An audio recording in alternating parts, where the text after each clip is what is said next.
Paritosh there. What an interesting story. I hope you and your viewers find it captivating too. It really shows how quickly things can change in life. So I want to share this story with you. I've been here for the last 15 years, and I came here in June 2010. When I arrived, I stayed with an elderly Indian couple as a paying guest. I'm also Indian, from Gujarat. They were really kind and would cook for me, and I basically lived in a room there. Were they relatives of yours, or did you just find them when you moved to Canada? Actually, I found their contact through a reference. I mentioned that I didn't know how to cook and needed someone to help me out, so I reached out to them. They said, no problem, we can definitely do that. The aunt would cook for me, and I started living there around June 2010. By September or October of that year, another Indian family came to check out the house. It was a husband, wife, a son, and grandparents. The couple I was staying with showed them around. After they left, I asked them who those people were, and they told me that the son was probably going to move in as a paying guest too, and he would stay in the basement. To give you a bit of context about the house, there was a main level, and below it was a finished basement with a bedroom. There were 3 other bedrooms upstairs. The couple lived in one room, I lived in another, and there was one more room. So, when we were talking about this boy moving in, I said, no problem. A few weeks later, he actually moved in. I was living upstairs with the couple, and the basement was where he stayed. The middle level had a kitchen and a common area with a TV and sofas where we could hang out. When he arrived, he was also Indian, and we hit it off. He was a couple of years younger than me, and his name was Paritosh. We became good friends. After work, we would sit down and talk about what shows we were watching, and it was fun. Then, one time, the couple I was living with had to go out of town for a wedding or something for a few days. So, it was just Paritosh and me at home. We thought, let's throw a little party. We got some drinks and decided to enjoy ourselves. But then we thought, what if the smell of alcohol lingers in the house when the couple comes back? They are elderly, and it might make them uncomfortable. So, we decided to go outside instead. There was a small park nearby, just a few steps away, where people sometimes walked or jogged. We went to the park, brought our drinks, and sat there until it got dark, around 7 p.m. Once it got dark, we noticed the lights from cars on the road nearby, and we thought, what if the police see us and think we're causing trouble? So we decided to head back. As we were walking back, something changed in Paritosh. His voice, behavior, and gaze all shifted. He was usually a funny guy, but now his voice sounded hollow, like it was coming from a pipe. His eyes became serious, and he was staring intensely.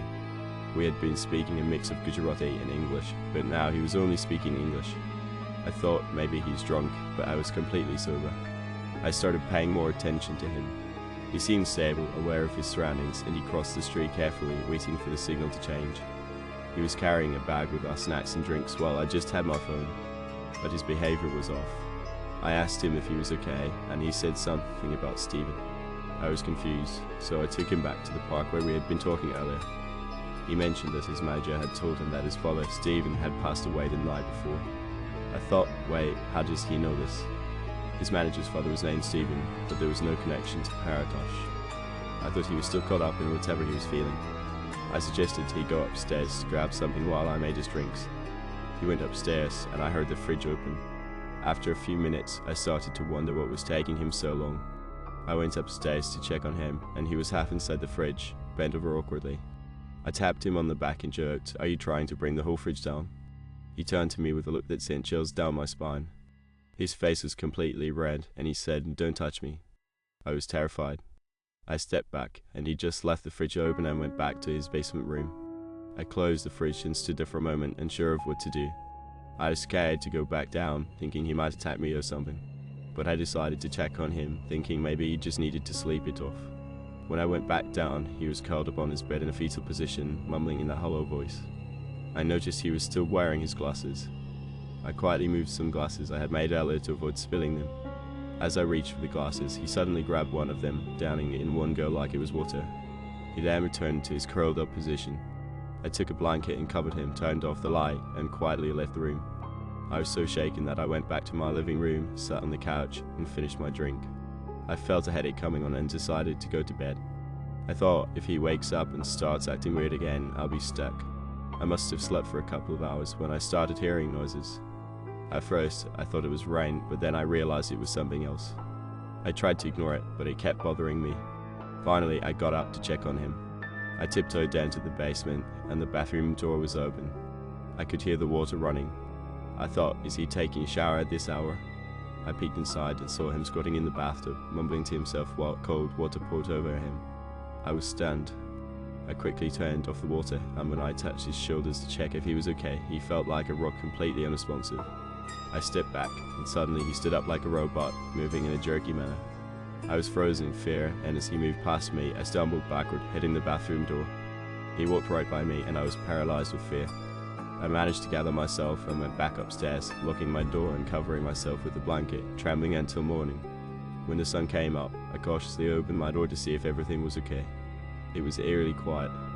I tiptoed downstairs and found him still asleep in the same position, soaked and curled up. I didn't disturb him and went back upstairs.